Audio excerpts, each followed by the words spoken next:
सबसे खराब चीज हमारे इतिहास की, आज तक हमको इतिहास आक्रमणकारियों के पॉइंट ऑफ व्यू से पढ़ाया गया है। हमारे जो ग्रेट किंग्स एंड क्वींस रहे हैं वो बस मुगलों के चैप्टर का एक हिस्सा थे। शिवाजी को हमने औरंगजेब के चैप्टर में पढ़ा।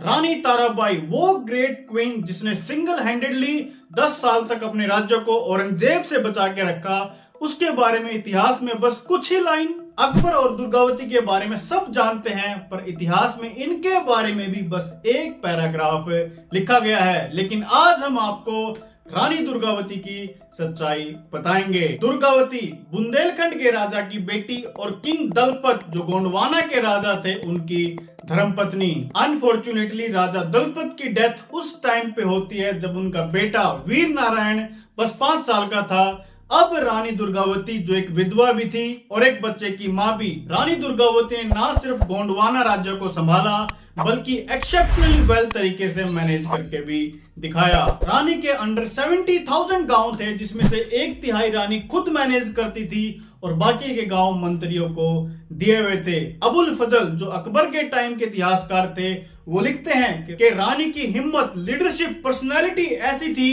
कि पूरा का पूरा गोंडवाना राज्य उन्होंने अपने कंट्रोल में कर लिया था। अबुल फजल आगे लिखते हैं कि रानी एक ग्रेट हंटर भी थी। अगर कोई शेर उनकी टेरिटरी में दिख भी जाता था तो जब तक उनका हंट नहीं कर लेती थी तब तक पानी नहीं पीती थी। रानी करेजियस थी, ब्यूटीफुल थी और क्वीन थी एक रिच किंगडम की। तो रानी दुर्गावती के एनिमी उनके हर कदम कदम पे नजर रखते थे। अबुल फजल लिखते हैं कि आसफ खान जो कमांडर था अकबर की आर्मी का, उनको रानी दुर्गावती में ज्यादा इंटरेस्ट था उनके राज्य गोंडवाना की बजाय।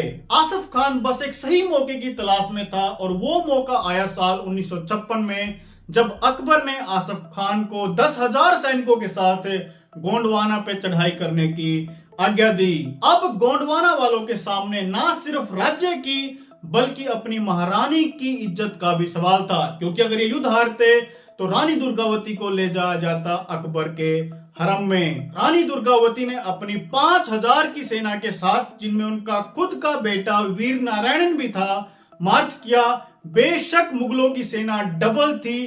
पहले दिन जब युद्ध हुआ उस दिन लगभग 300 मुगल रानी की सेना ने मार दिए और पहले दिन का पलड़ा रानी दुर्गावती का भारी रहा। रानी दुर्गावती युद्ध कला में भी बड़ी एक्सपर्ट थी। उसी रात रानी ने अपनी एक टॉप जनरल्स की मीटिंग बुलाई और एक प्लान प्रपोज किया कि आज की रात ही हमको मुगलों के ऊपर एक सरप्राइज अटैक करना चाहिए, नहीं तो कल सुबह आसफ खान की सेना एक बेटर पोजीशन में होगी। पर उनकी टॉप कमेटी ने इस प्लान को अप्रूव नहीं किया और जब अगले दिन का युद्ध शुरू हुआ तो जैसा रानी ने बोला था वैसा ही हुआ। आसफ खान की सेना इंडीड बेटर पोजीशन में थी। 3 दिन तक बहुत भयंकर बैटल हुआ और इसी टाइम पे वीर नारायण भी घायल हो गया। इस टाइम पे रानी ना रहकर एक माँ की तरह एक्ट करने लगी और अपने बेटे वीर नारायण को युद्ध से निकलवाने के ऑर्डर दे दिए। रानी का ये ऑर्डर देख के लगभग गोंडवाना की सेना वीर नारायण के पीछे पीछे युद्ध के मैदान से बाहर चली गई और रानी दुर्गावती के पास बस 300 सैनिक रह गए। पर रानी तभी भी जबरदस्त युद्ध कर रही थी और उसी टाइम उसको 2 तीर आके लगे और रानी बेहोश हो गई। आधार जो क्वीन का कमांडर था बेहोश होते ही दुर्गावती को युद्ध से बाहर लेके आ गया और जैसे ही रानी की आंख खुली उन्होंने कहा रानी आप भाग जाओ।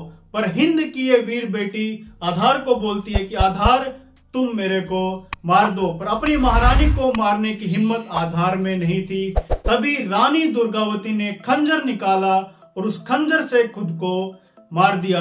दुर्गावती ने इज्जत की मौत पसंद करी बजाय मुगलों के महल में सोना। रानी ये युद्ध हार गई थी। आसफ खान ने यहाँ से 1000 हाथी रानी के कैद कर लिए और जो वीर नारायण था वो चोरगढ़ के किले में जाके छिप गया। 2 महीने बाद आसफ खान अपनी सेना लेके चोरगढ़ के किले में पहुंचा और वहां वीर नारायण को मार दिया। मुगलों को इस किले से भी बहुत ज्यादा धन दौलत मिली। इनकी सेना ने जब एक कमरा खोला तो वो भरा पड़ा था जली हुई डेड बॉडीज का, औरतों की। इन सब ने जोहर कर लिया था, लेकिन 2 औरत, एक रानी दुर्गावती की बहन कमलावती और दूसरी औरत का नाम नहीं पता, ये दोनों की दोनों मुगलों को जिंदा मिली। ये एक मोटे पेड़ के पीछे बैठी हुई थी। इस पेड़ ने इनको जलाने की बजाय बचा लिया। मुगलों की सेना ने इनको मुगल हरम में भेज दिया। दोस्तों, ये थी कहानी हमारी वीर क्वीन दुर्गावती की, जिसको इतिहासकारों ने ज्यादा समय नहीं दिया। आपको ये कहानी कैसी लगी कमेंट करके जरूर बताना, और आपको अगर किसी और के बारे में जानना है तो उनके नाम का भी नीचे कमेंट जरूर करना। Thank you.